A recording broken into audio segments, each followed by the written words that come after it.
Welcome to the Recruiting Scoop on the Inside Texas Football YouTube channel, powered by InsideTexas.com. I'm Joe Cook. We got Justin Wells. We have a huge weekend for recruiting.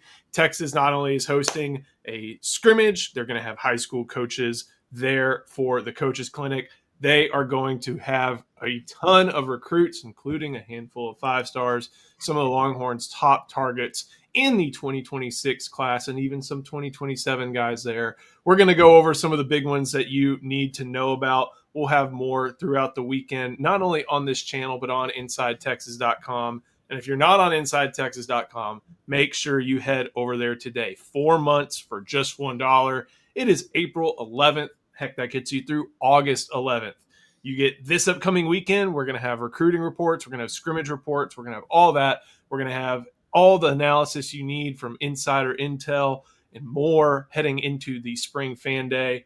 May, June, July, there's portal, there's official visits, there's team workouts, there's other sports with Jim Schlossnagel and Sean Miller doing their thing on the 40 acres. So make sure you head to InsideTexas.com. Get 4 months for just $1 today.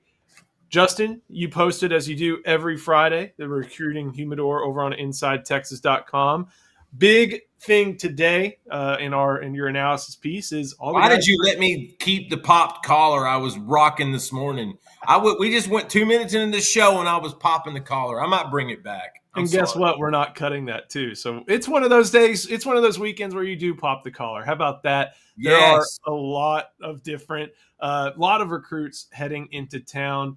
Go to InsideTexas.com, find the recruiting humidor, find out who's going to be there. But we're going to talk about a few of the biggest ones, most important ones making their way into town. And, we've spent the past few weeks talking about one of the state's top offensive linemen in Felix Ojo. He made his way to Texas last weekend for Thursday's scrimmage. You've probably seen his face on here in the thumbnail for these videos pretty often. The other face you've seen pretty often belongs to John Turntine from Fort Worth, North Crowley. He's number 39 overall prospect in the On3 industry ranking.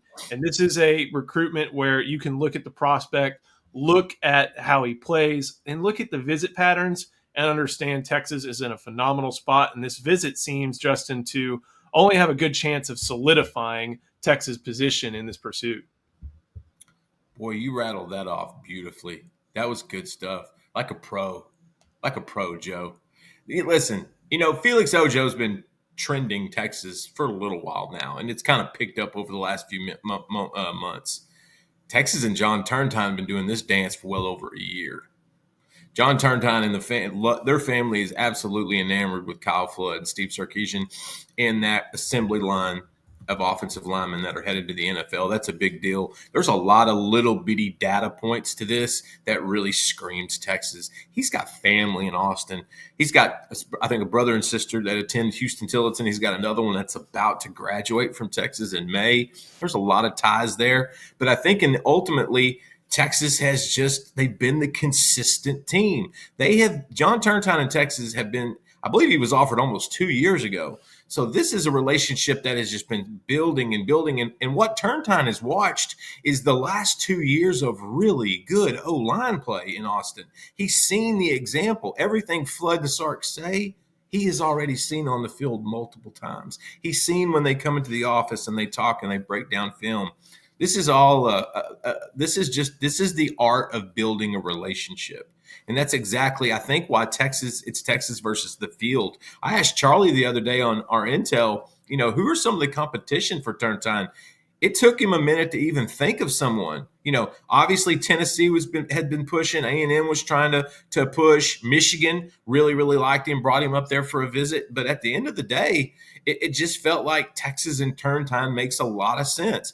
And the fact that he's coming back this weekend, I think Ojo and Nicholas Robertson teased him a little bit, told him they got to watch some scrimmages because those guys all talk to each other. Now it's Turntine's turn to come in and watch a Texas scrimmage, see how those O-linemen compete, tell us something really good about Trevor Gooseby because that seems to be the hot name in spring ball right now.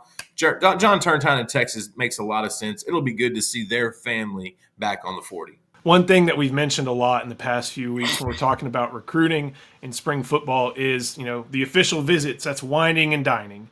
The games, those are games. But the practices, that's where you see daily life, what your life is going to be like Monday through Friday or Sunday through Friday as a football player. And that's what's really important. And Turntine has seen that. He's seen that from Kyle Flood. He's seen that from all the different coaches that help with the offense. Steve Sarkisian, of course. He knows what that looks like, and Yeah. he's going to get another chance to see it for a recruitment Texas is in a great spot for. Do you know why Also, the prospects love practice? It's the one opportunity to put themselves in the position that they're seeing a kid. They can envision in that scenario much different than a wine and dine official visit or a game attendance. They love seeing practice because they can see themselves doing that on the field. exactly. And someone who has seen themselves doing that on the field, I think, or the picture we have of him in our database that we use very often is of him, Brandon Harris, and Raja all at a practice. That is Dia Bell, Texas 5-star quarterback commit. If you've been over on 3, you've probably seen some of our national friends, whether it be Charles Power or someone like that, write about how Dia Bell is in contention to be the number 1 quarterback in this class. Him and Jared Curtis, I think, are the main competition. There are a few others around there, but Texas focused on Dia Bell from the beginning.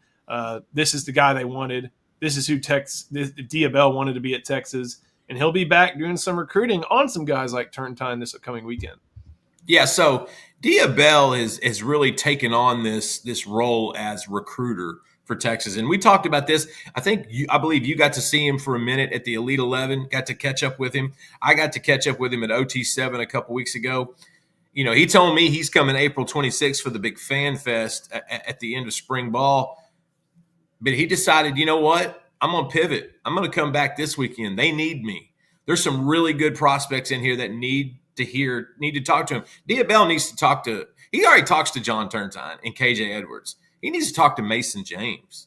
He needs to hang out with that guy. He needs to talk a little bit with Zarek Sidney and Tay Ellis and some of these others. And so maybe even Brian Swanson. And so Dia Bell is just doing his job.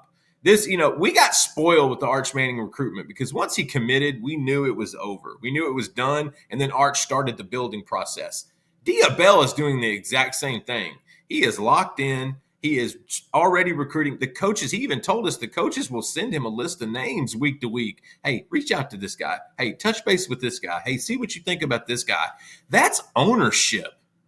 I can't think of a better situation for a young prospect at quarterback to come into for them to give him the autonomy to help build out his guys. He posted a picture of him and Felix Ojo 2 days ago on Twitter. Buddy, that's going to happen. That's what Dia Bell's doing. He is so good on the field.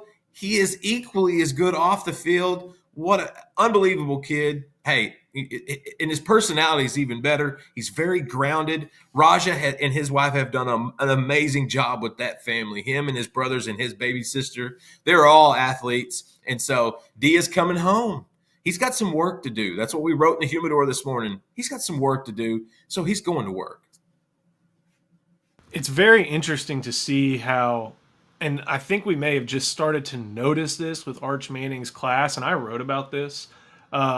There are so many professional athlete families who have trusted Steve Sarkisian. And I wouldn't be surprised if similar applied to Kirby Smart and if similar applied to Nick Saban when he was still coaching. But there are so many different families who, not just football, but from athletic backgrounds, who've looked at what's going on at Steve Sarkisian's program and said, you know what, I'm in. And you start with the Mannings. You always are going to have them. I know he transferred out. Terrence Brooks, his dad, played in the NFL. Going to Santana Wilson, his dad, Adrian Wilson, All-Pro. Lance St. Louis, I believe his uncle is the LA Rams general manager. Then you look someone like Cole Hudson, his dad played baseball for the Blue Jays at the collegiate level and minor league level.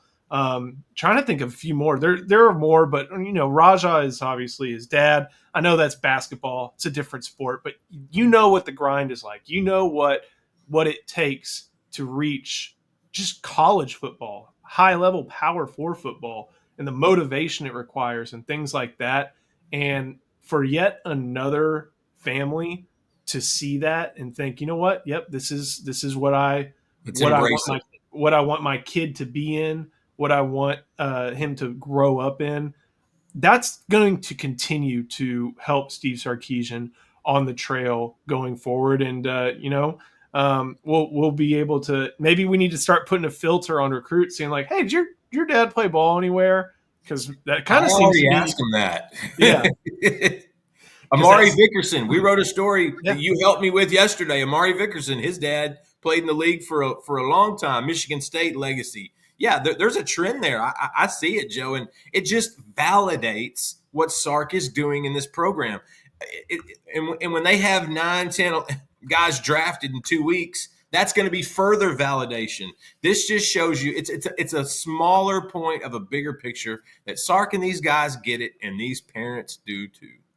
All right, I found the list. I wrote it. When did I write this? 2020. So when the 2024 class signed, you got Terrence Brooks, Chet Brooks's son, Lance St. Louis. His dad played as a long snapper in the NFL. And if The you don't know, Bengals, right? yep, Bengals. Obviously, Arch Santana Wilson is Adrian Wilson's son. Cole Hudson's father played baseball for a College World Series runner-up. Brooks Kieschnick, his son, walk on offensive Former lineman. Cubs first round pick. Yeah, Brooks Kieschnick was good at college baseball and baseball in general. Yeah, Colton, one of the last two-way guys of our time. Colton Vosick's dad played at Texas. Right. Just so many different. That's and Alex January's dad played at Texas. Exactly. So there are a lot of, and that, yeah, more have signed since then. So there seems to be obviously something in Steve Sarkisian's program that There's parents, a professional vibe there. correct. They understand what needs to happen and seem to believe that Sarkisian's program is a place for that to happen. We got a few more other recruits to talk about. But before we keep going, got to show some love to our sponsor, and that is Luxe Kitchen and Bath. This video is brought to you by Luxe Kitchen and Bath. Luxe has been offering high-end kitchen and bathroom remodels for 3 generations throughout the greater Austin area.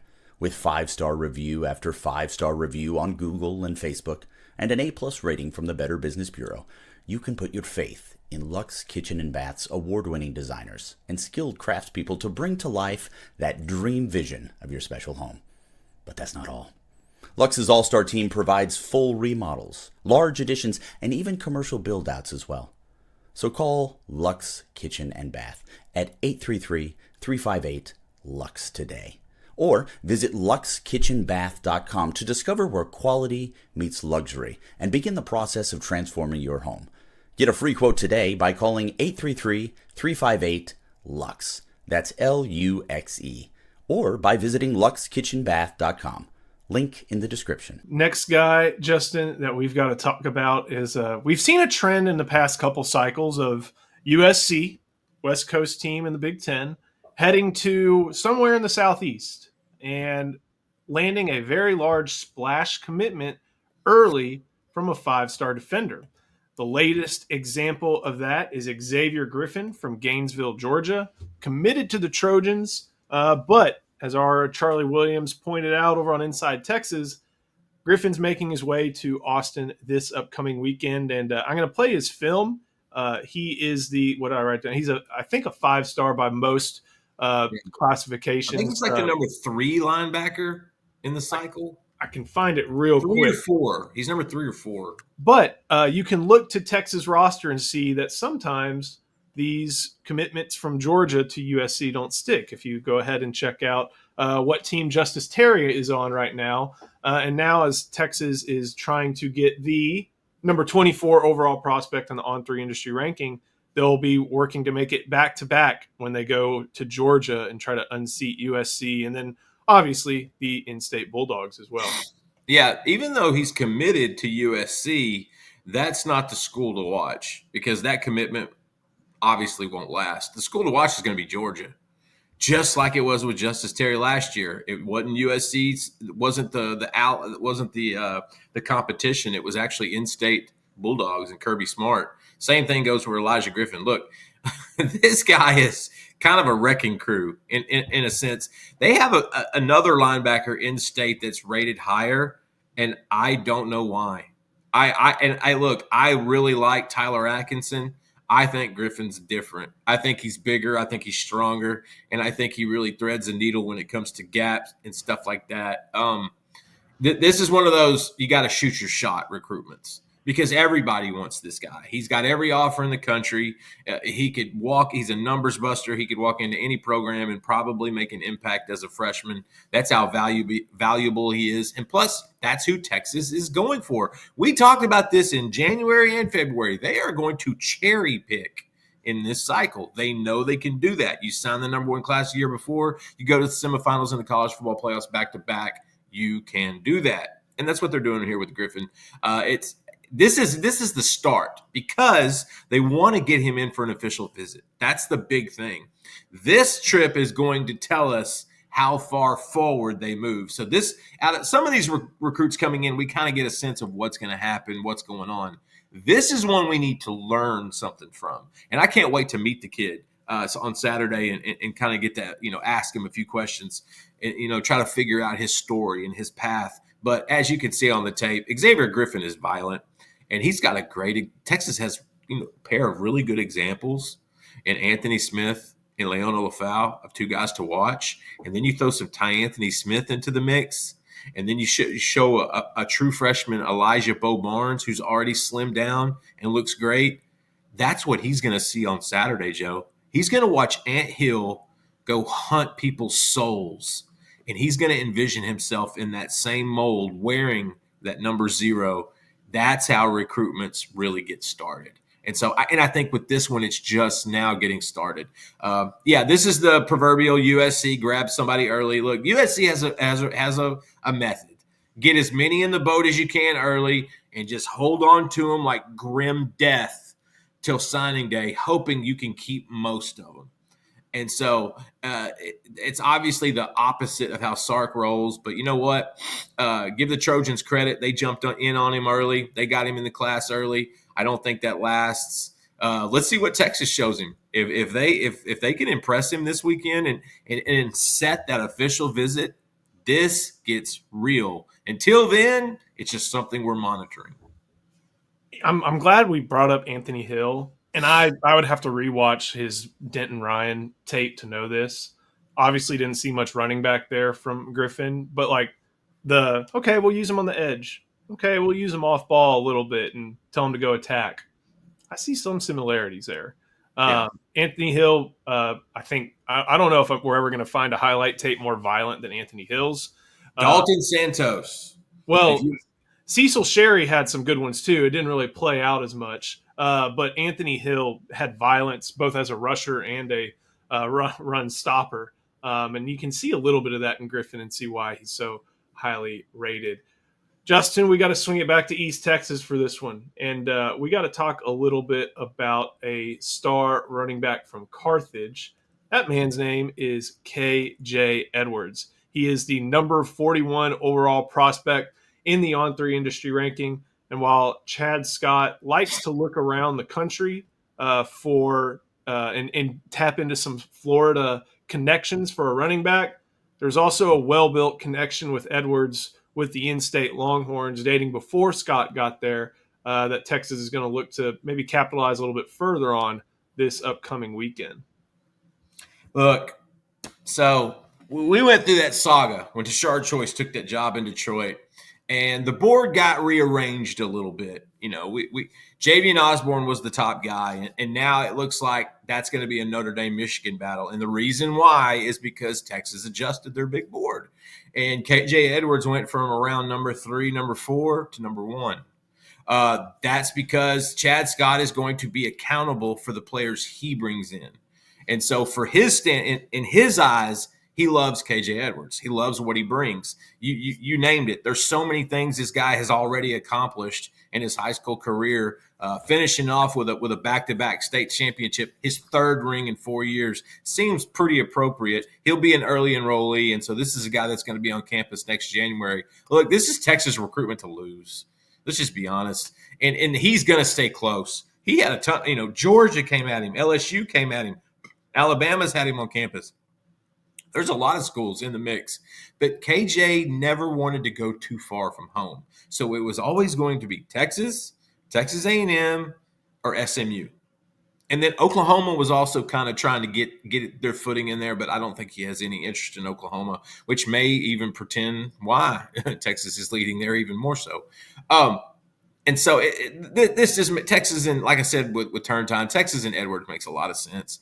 I think that's kind of the school he's always wanted to go to. And once Chad Scott jumped into the job, they talked 4 or 5 times in the first week and a half. He still talks to KJ twice a week. He still talks to his dad at least once a week. That relationship is growing every phone call, and Texas just needs to hold steady here. I think they're in a tremendous position. The only thing they've got to watch is A&M's pushing. A&M really likes him, and they get the last official visit. They get that June 20th to the 22nd spot. He wants to commit in early August. I want to say like August 2nd, August 3rd. He's got an early August commitment date.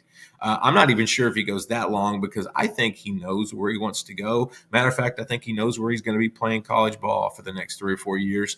And so him coming back on campus, he's bringing his speedster, freaky athlete, little brother J.D. Edwards, who is also on a Texas target from the class of 2028 with him.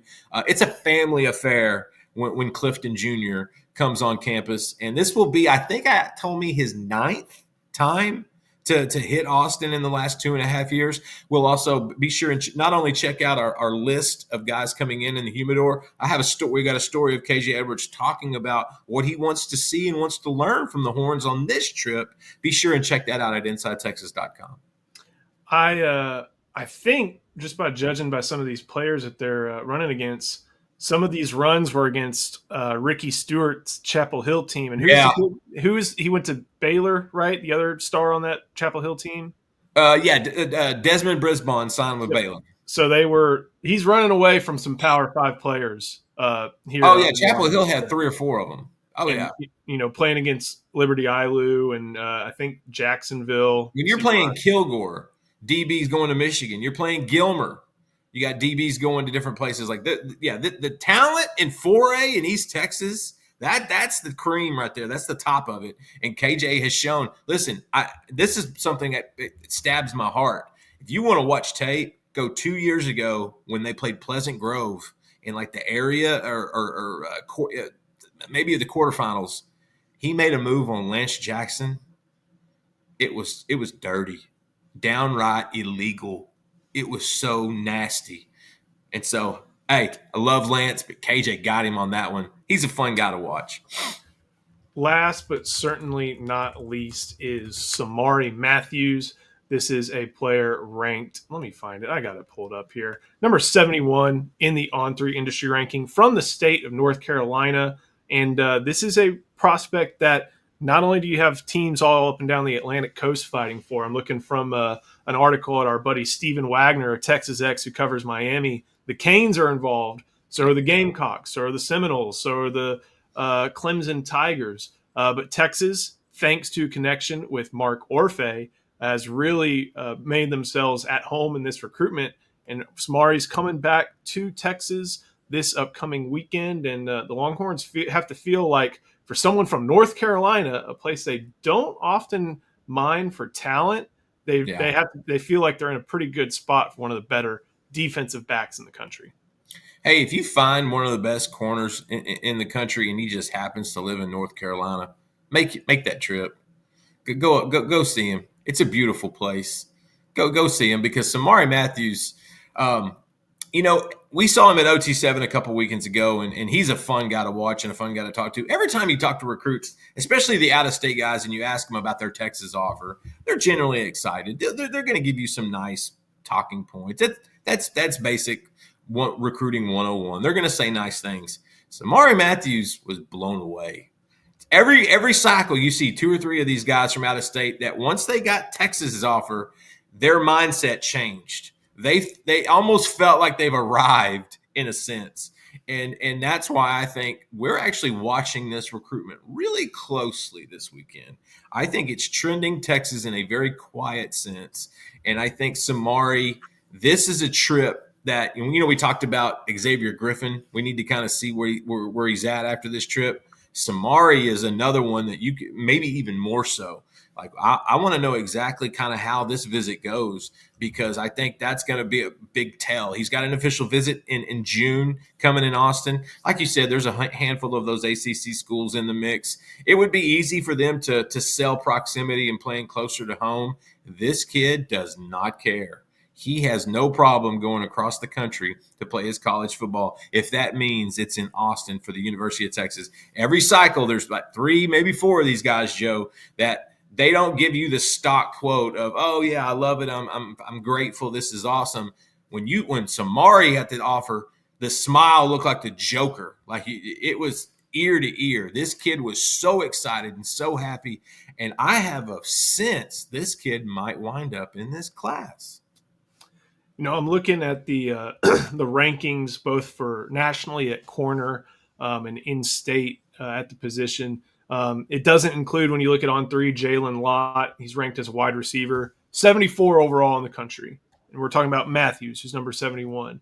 Jermaine Bishop, another athletic guy, number 145 overall in the country. And again, Mathews is 71. And it's a little bit peculiar because I'm looking through the state rankings. There is not, aside from Lott, who, again, Texas is recruiting as a cornerback, there is not another cornerback true ranked that way inside the, how far do I have to keep scrolling, top 35 until you get to Jamarian Vincent, who's committed to Baylor. Look, Samari Mathews would be the number 2 corner in the state if he was in Texas right now. Right above Jermaine Bishop. Right above. I mean, Bishop's a better athlete. Don't get it twisted. Bishop's a freak. But Samari would probably be your second highest rated corner in state if he lived in Texas. And so that's why you're starting to see Texas expand their look nationally when you're talking about corners. And I'm just trying to go. I'm going over the top corners that on three's list. They're talking and recruiting Haven Finney very hard. Number 6 reclassified out of California. He hung out with LeBron James. Justice Fitzpatrick, Minka. That's going to be a tough one. Yeah, pull that one out of Alabama if you can. But there's not. They really have. What I'm saying is, like, they are really having to search in some places they don't normally search for corner talent, and they are leveraging that connection that Mark Orfe had at Rutgers and is bringing in from that relationship that he is bringing from Piscataway all the way to Austin, Texas. Hey, when you become an assistant coach at Texas, and we've seen this over the last few cycles, Texas had to add a few guys here and there. Chris Jackson 2 years ago, Kenny Baker in the last year, Chad Scott, Mark Arfay, Dwayne Akina this time. When you're having to add all those guys, you know what's really a really good thing is when you bring your own recruits, your relationships, your previous relationships that you had with other guys, and you're like, "Hey, Sark, have you seen the tape on this guy?"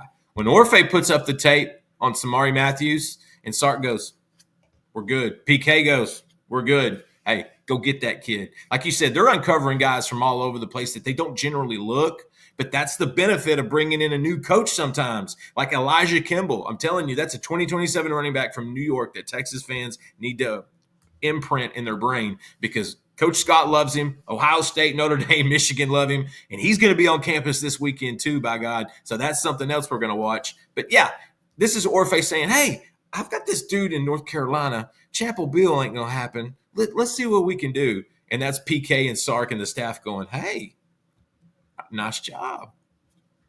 Luckily for Orfe, it's looking like some more familiar places are going to be a little bit more beneficial for him for corner in the 2027 class. Oh, he won't have to leave the state. He's not going to have to leave the state in 27. Yeah, keep an eye on John Meredith there. And but hey, John Meredith, if John Meredith and Jaquan Snell are in the 2027 cycle, Mark Orfe, Dwayne Akina, you did your job. Exactly. We will have this whole weekend covered over on Inside Texas. We'll also have it covered here on this channel. So like this video, subscribe to the channel, and of course, if you have not done so yet, $1, 4 months, head to Inside Texas. We're bringing all this insight. Come talk about it. We'll be talking about it all weekend over on the members only message board. And if you join today, you're going to be here with us all the way to when the preseason gets going. So come to InsideTexas.com. It is the place to be if you want to talk about recruiting. So Justin, thank you so much. Thank you for watching. We'll see you next time on the Inside Texas Football YouTube channel powered by InsideTexas.com.